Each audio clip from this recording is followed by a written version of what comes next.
Hi guys, Johnny V here from JV Design, coming at you from the Johnny V Art Room. Now today's a pretty exciting one. I'm definitely going with the J.Scott Campbell flavour, but this paint up actually has my first ever male character in it. So for all the people thinking I only do female characters, it's your first male character. And this one's a villain, and probably the best villain of all time in the Joker. So this was an awesome cover that J.Scott Campbell produced for a variant cover of Joker #1, and as you can see, it's a stunning cover. This one was a virgin cover, I believe, and it was also produced as a 3D print by Exclusive 3D Prints, and the combination of the two for me just made it a bit of a no-brainer to paint up. So guys, if you think it's been a bit of a minute since my last paint up video, you'd be right, because this one actually has quite a bit going on in it. It has a couple of characters, it has a gargoyle and a big base in it as well. So this one took quite some time. So I'm not going to mess around too much and babble on here too much. I'm going to get in there, show you what's going on, and we're going to do the final reveal at the end. So come with me, we're going to have a look at J.Scott Campbell's Joker and Punchline in Japan.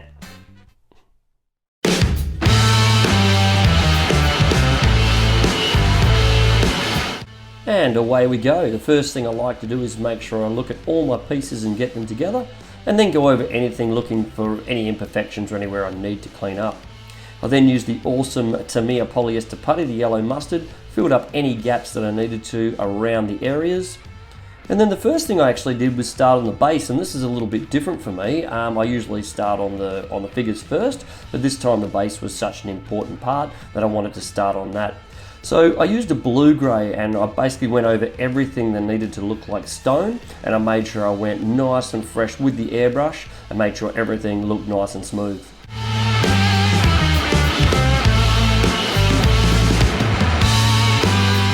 After that, I gave it a gentle dry brush and made sure I put a few little colours in there and a few highlights of different types of greys, and really brought out a lot of the raised areas. After that, I went back with the airbrush, and this time I speckled and also put a lot of fairly watery, I watered down a fair bit and put a lot of sort of brown tones in as well to give it that really good organic stone look. I then went with a wash and darkened everything out by going with a dark wash over the top. After that, I gave it another dry brush, and everything was looking really good with the speckles and making sure that all those raised areas looked like stone. I then wanted to start on all the wood areas, so I went with the sand yellow, and I make sure that I go with a really light tone first underneath, and that way I can sort of build all of my colours.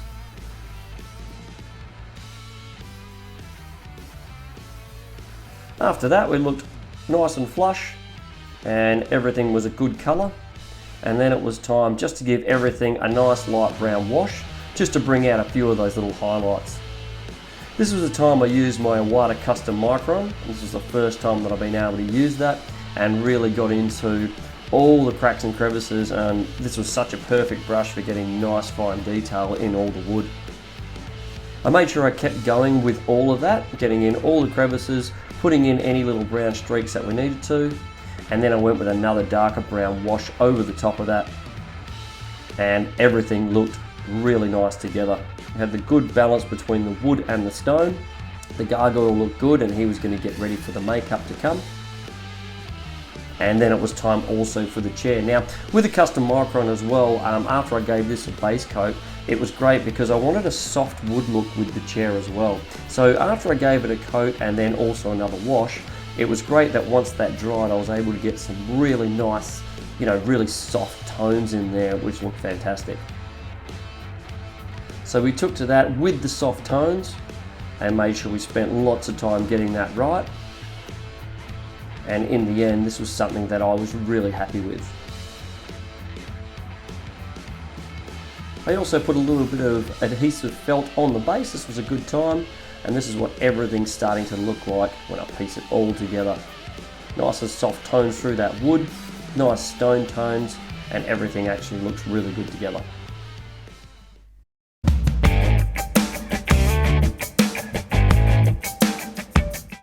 Now we can see in the image here that the Joker's obviously put some makeup on one of these gargoyles here, so this was a really fun little process to do. The first thing I did though was have a really good look at it, and I wanted to mask out some areas because even though it looked like it was slapped on, this kind of had to be organised, so I had to think about where that was going, and this is what the masking fluid looked like.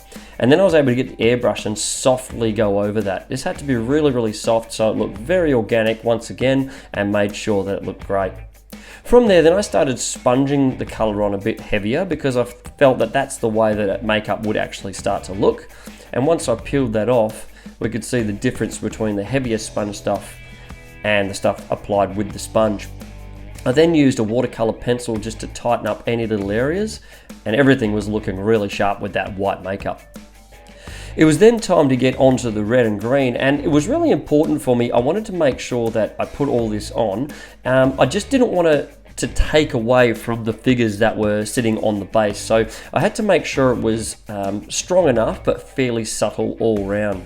Again, I put all these little organised droplets on that were supposed to look very randomised, but this was planned out, and I did very much the same thing with the green.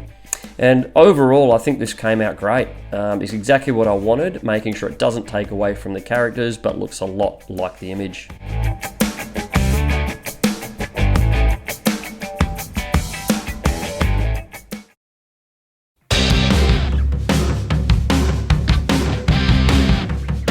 So we're moving on to the man of the hour, and we used some off-white and made sure that we went over all the skin tones with that off-white. And then what I wanted to do for some shadows was get some purple in there, so that's how the image looked, and we just got some purple and subtly put that in the shadows. And then I did go back over that with some of the white as well, just to make sure that we really softened all those areas and everything looked like it belonged.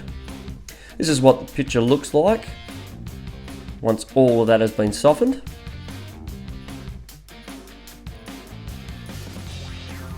And then it was time for the hair. Now the first thing I did was go with the hair just a nice base colour, then I started building a lot of my shadows and also highlights. Now I tend to airbrush in a style that doesn't look like it's been over airbrushed, if that makes sense. A lot of people like to use light and shade on almost every surface because they can with an airbrush, but I like to make sure that all of my shadows and everything like that looks softer and looks like it blends a lot more naturally. This is how it looks after a dry brush. And I was very happy with the hair. Now it was time for the tattoos on the face, and this was just a simple matter of taking my time with the brush, and this took ages, but I was really happy with the way that it came out, and I went back to the reference image a lot to make sure that I got this right. We then put the eyes in, and this was a simple way to sort of get those green eyes in like I always do, and then we looked at a lot of the red work as well, obviously on the tattoos, and then we start with the teeth and also on the lips.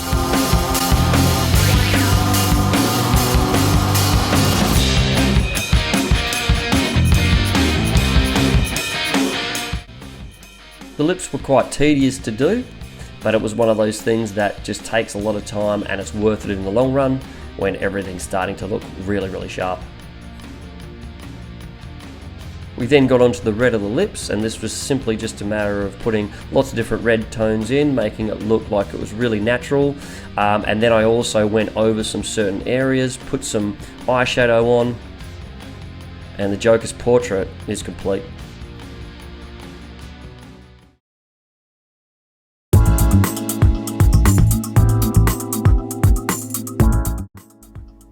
Now Punchline's portrait was probably one of my favourite parts of the whole process, and I basically went over with a light flesh, which I always do as my undertone. Then I used a pale flesh from Green Stuff and also from Vallejo, and then a cobalt skin. And I always use these colours as I go along and just make sure I build up basically all of my shadows in this particular area. This is how she's starting to look. And then I used the fabled Orcish dermis, which I did on my last Caitlin Fairchild model as well, and this starts to bring out some really nice tones and gets that saturation back. I then go over everything with some elfic flesh, and this is where I like to get lots of my highlights in, and I think that little combination of yellow and the pink from the Orcish dermis just looks fantastic. I didn't go over the top with the face because now the face was going to have white makeup on. And what we can see, she has lots of little freckles in. This isn't speckling. What this was a really deliberate attempt with the paintbrush to put those in as we do. This is a very toon or stylized image, and I wanted to make sure that that looked good.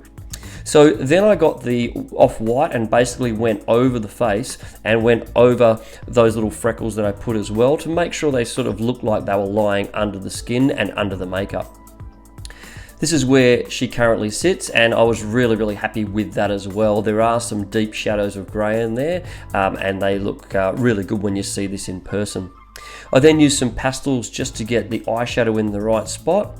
And then over the top of the eyelids, I went through the eyelids with the same color, used the airbrush, and then used a metallic just to go over it, just to make sure it had a bit of a shimmer effect.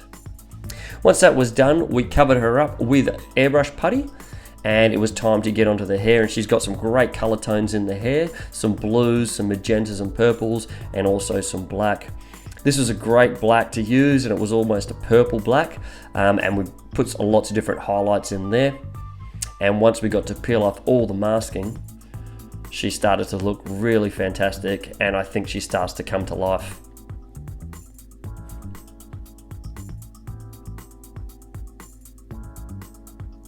We put a little bit of dry brush just to bring out some highlights, but I was very subtle with this, so I didn't want to make sure I go overboard. And then we got onto the green eyes. I did this in very much the same way I've done all my other videos and the eyes that I do in there, and this takes a lot of time and patience. From there we started on the lips. Now the lips were kind of greyed out, and what I did is put some grey on there, and then I got the airbrush and I went back over and softened those lips out, which you can see in this next shot. From there she had some geisha style makeup through the middle of her lips, and again this was just with the brush, taking my time and making sure I was able to get everything just as it should be. Here she is with all her portrait, eyebrows, everything else done, and I'm wrapped with the way that Punchline turned out.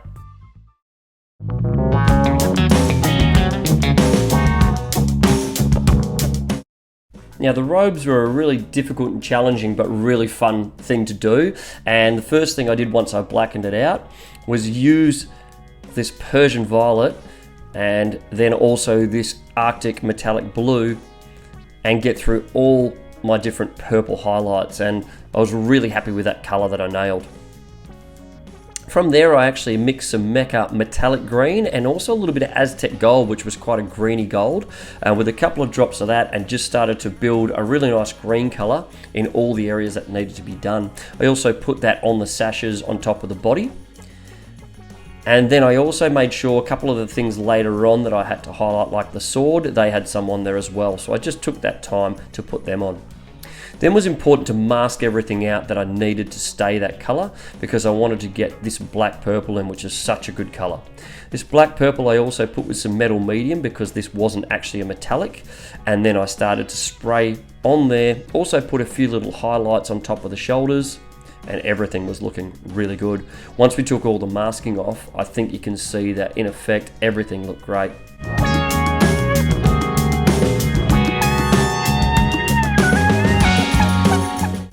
It was then time just to do a few basic touch-ups. And then I used this Faber-Castell metallic gold pen to get through all of my little fish that I had that were on there. Now this was probably the easiest way to do it. Some people might say it's cheating, but I don't actually mind at all. This was a great way to do it. I was able to get some really good highlights on those fish. It was really fine detail, and I think you'll agree he's looking pretty fantastic.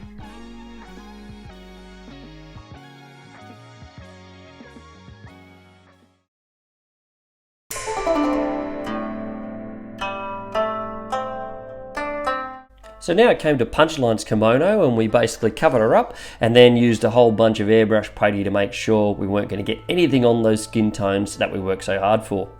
We then used our light metallic blue, mixed her up, and then made sure we sprayed that all over the areas that needed to be there, as well as a little bit of a candy ink just to get through some of those highlights.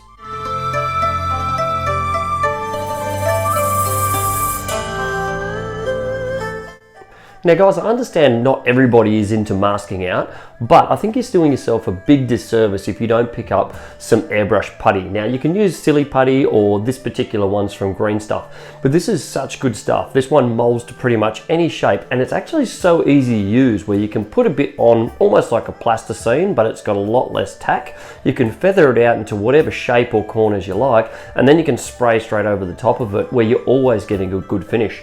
Now I understand each to their own, everyone likes different things, but by the time you end up sort of with a brush anyway, this ends up being probably about the same amount of time. So I think you're doing yourself a big disservice if you don't have some of this in your arsenal, and it's definitely something that I would recommend. Now the main colour I used was this orchard purple. Of course I put a few other darker highlights through as well, but this is a great colour. And what I wanted to make sure again is that I covered up all those areas of light blue, went with my orchard purple, and then what we could see is once we sort of took all the masking off, we were all in a really good ballpark. It was then time to fine detail everything, and this basically I just had to approach with a brush.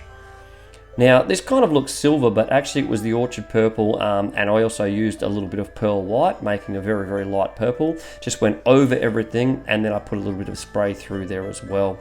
There was also some darker areas. Now she had some figures on the kimono when you look at the actual image that weren't put in on this one here, so I just had to use the artist interpretation to darken out a few purple areas as well and make some really nice contrast on that kimono.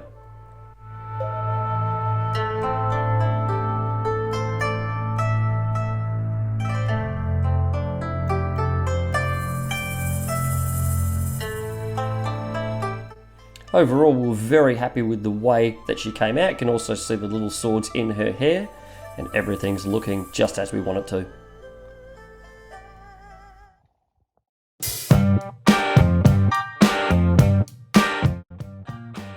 Now there were so many details on this particular model, and the first thing I did was go over my golden areas, and I used some Green Stuff golden flake and put that with a Vallejo metal varnish, put those all together.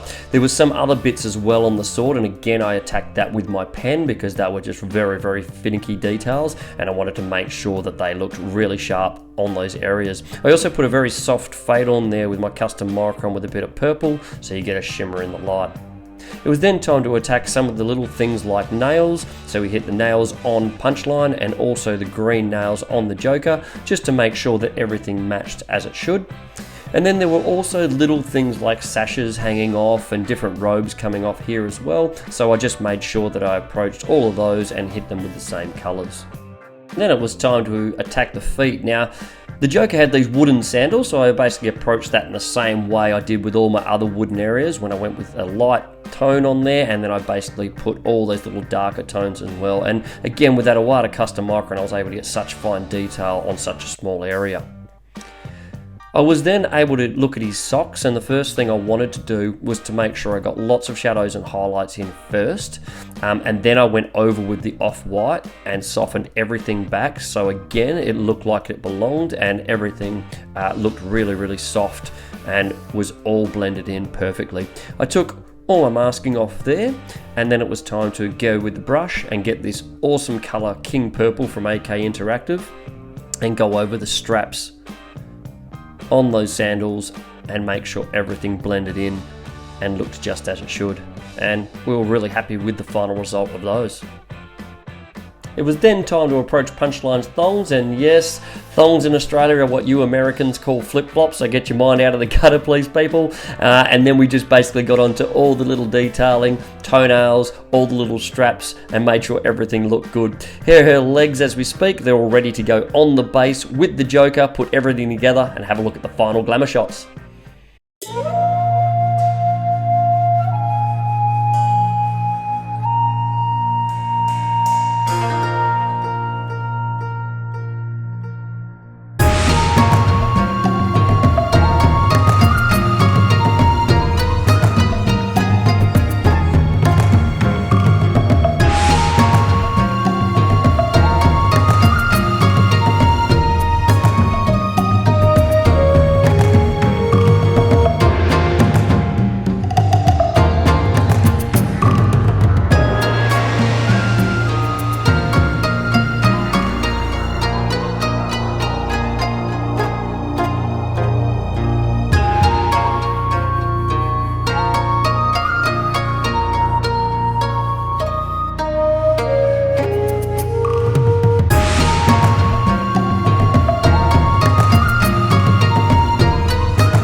So guys, thanks so much for coming with me on the journey for Joker and Punchline in Japan. This has been a terrific project and I've enjoyed every minute of it. Now, if you do like what you see, please click that like and subscribe. I'm only a really small channel, so I'm trying to get as much out there for the community, and every little bit of your support helps. But by all means, please put some stuff in the comment section as well. I love to hear your thoughts. If you think I can improve anything, or if you like what you saw, please write it down. But until then guys, until next time, be good, take care, and look after yourselves. All the best.